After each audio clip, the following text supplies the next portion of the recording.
परमपिता परमात्मा पूर्ण ब्रह्म सर्व सृष्टि रचनहार कबीर परमेश्वर जी की असीम रजा से आप सभी पुण्यात्माएं परमात्मा की महिमा सुनने के लिए उपस्थित हुए।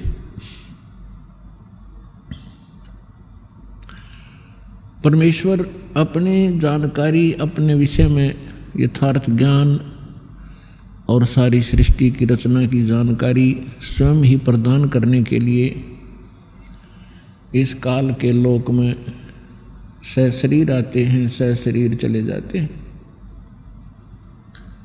जैसा कि आप जी को बहुत बार सृष्टि रचना में बताया गया है कि आप सभी चींटी से लेकर हाथी तक जितने भी पशु पक्षी जलचर और जितने भी रंग से लेकर राजा मानव शरीरधारी प्राणी हैं, ये सभी उस परमात्मा कबीर जी की आत्मा हैं।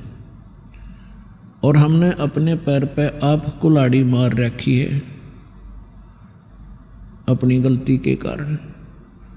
फिर भी कहते हैं बच्चे गलती कर ही देते हैं, माता पिता फिर भी उनके लिए उनके बचाव का भरसक प्रयत्न करते ही रहते हैं जितना उनका सामर्थ्य होता है।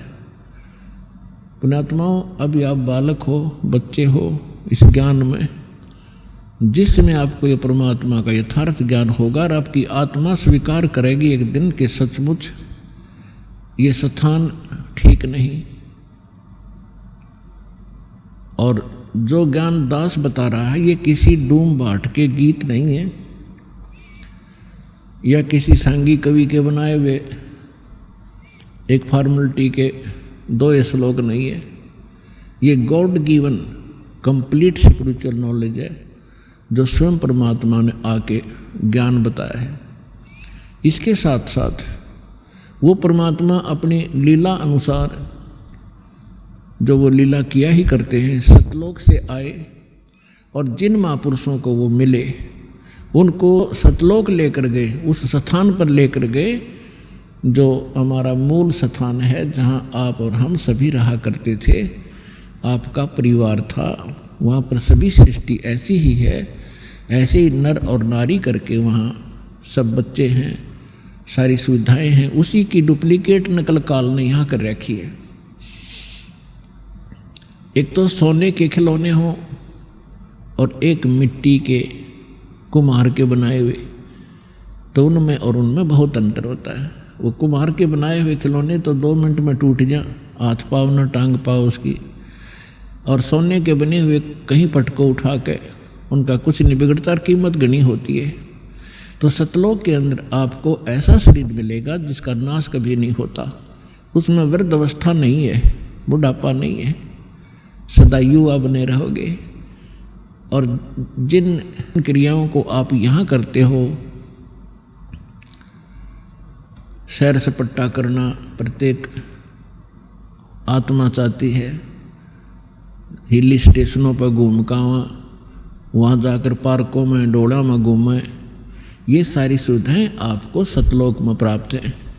प्रत्येक के घरों में ऐसा है। और घूमने के लिए आपके पास विमान है, वहाँ पर विमान, यहाँ तो एक मोटरसाइकिल हो जाए वह बड़ी बात मानते हैं हम। और 6 दिन में तेल डलाना पड़ेगा तो लंबे सफ़र में जावत है। तो वहाँ कुछ भी नहीं है, निष्कर्म में मोक्ष वहाँ प्राप्त होता है, बिना काम किए सारे सुख प्राप्त होंगे। लेकिन वो होगा यहाँ किए हुए का प्रतिफल। जैसे बच्चा विद्यालय में जाता है और विद्यालय में यदि वो उन सुखों को प्राप्त करता रहे जो उसने नौकरी प्राप्त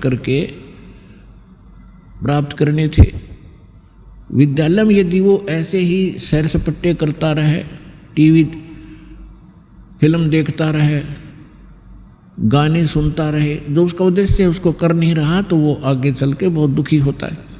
इसी प्रकार वो जो विद्यार्थी अपने सच्चे दिल से पढ़ाई कर जाते हैं, सफल हो जाते हैं, तो फिर उसको उस फील्ड में जा कर के वो सुविधाएं प्राप्त होती हैं जो उसकी शिक्षा का ही प्रतिफल होता है। ठीक इसी प्रकार आप जी विद्यार्थी हैं, जिनको मानव शरीर प्राप्त है, ये सब ड्रेस है अलग से। जैसे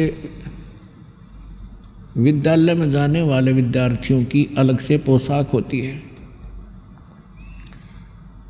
इसी प्रकार आप जी को जिनको मानव शरीर प्राप्त है पूरे विश्व में, ये परमात्मा पाने वाली यूनिवर्सिटी में, विद्यालय में प्रवेश प्राप्त कर चुके हैं। इनके इतने अच्छे नंबर थे कि इनको प्रवेश मिल गया और ये ड्रेस मिल गई, नहीं तो कुत्ते गधे सूअर की ड्रेस ये पहले आप पहने हुए थे।